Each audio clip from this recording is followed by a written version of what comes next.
सरकार मानती है कि 140 करोड़ देशवासियों की सेवा ही सरकार का प्रमुख कर्तव्य है।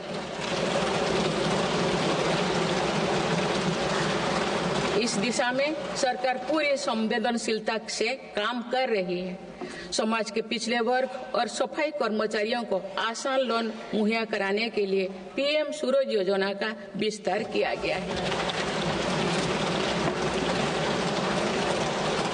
सरकारी योजनाओं का लाभ दिव्यांगजनों तक पहुंचाने के लिए 1 करोड़ से अधिक दिव्यांग पहचान पत्र जारी किए गए हैं।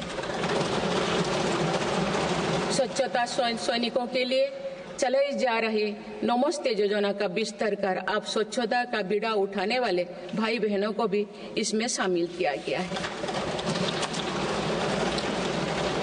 विकसित भारत की यात्रा में कोई भी छूटने ना पाए, इस ध्येय के अनुरूप मेरी सरकार सैचुरेशन अप्रोच के साथ काम कर रही है।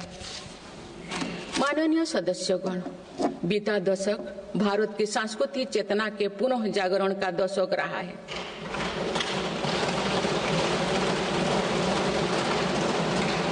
हम अपनी विरासत पर गर्व और विकास के प्रति समर्पण के साथ ऐसा भविष्य गढ़ रहे हैं जहां संस्कृति और प्रगति साथ साथ आगे बढ़े।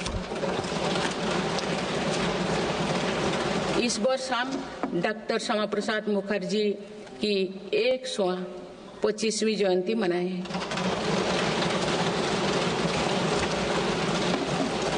उन्होंने कहा था कि सच्चा राष्ट्रवाद केवल भारत की भौतिक एकता नहीं बल्कि उनकी सांस्कृतिक एकता को मजबूत करने में है। इसी कड़ी में भगवान महावीर का 2550वें निर्माण महोत्सव श्रद्धापूर्वक मनाया गया है। देश ने उत्साह से संत मीराबाई की 525वीं जयंती भी मनाई। महाकवि संत तरुवल्लभ की स्मृति में कई देशों में सांस्कृतिक केंद्र स्थापित किए जा रहे हैं। मेरी सरकार काशी तमिल संगमम, काशी तेलुगु संगमम, सौराष्ट्र तमिल संगमम जैसे सांस्कृतिक आयोजन करके देश की एकता को बढ़ावा दे रही है। माननीय सदस्यगण, हमारी पांडुलिपियां यहाँ हमारी धरोहर है। इनमें विशाल ज्ञान समाहित है जिसका मानव जाति के लाभ के लिए अध्ययन, शोध और उपयोग करने की आवश्यकता है। उन्होंने प्रौद्योगिकी का उपयोग करके पांडुलिपियों के डिजिटाइजेशन और संरक्षण का कार्य मिशन मोड पर प्रारंभ किया जा रहा है। देश की विरासत का एक महत्वपूर्ण स्तंभ हमारी समृद्ध भाषा संस्कृति है। मुझे खुशी है कि सरकार ने असमी, मराठी, पाली, प्राकृत और बांग्ला भाषाओं को क्लासिकल लैंग्वेज का दर्जा दिया है। भारत की सभी भाषाओं में सरलता से संवाद के लिए AI की सहायता से भाषिणी प्लेटफॉर्म का देशवासी व्यापक उपयोग कर रहे हैं।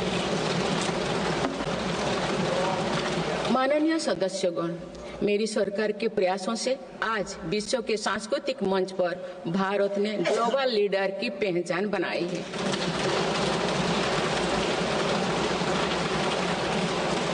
सभी एशियाई बौद्ध देशों को आपस में जोड़ने के लिए मेरी सरकार ने पहली एशियाई बुद्धिस्ट कॉन्फ्रेंस का आयोजन किया।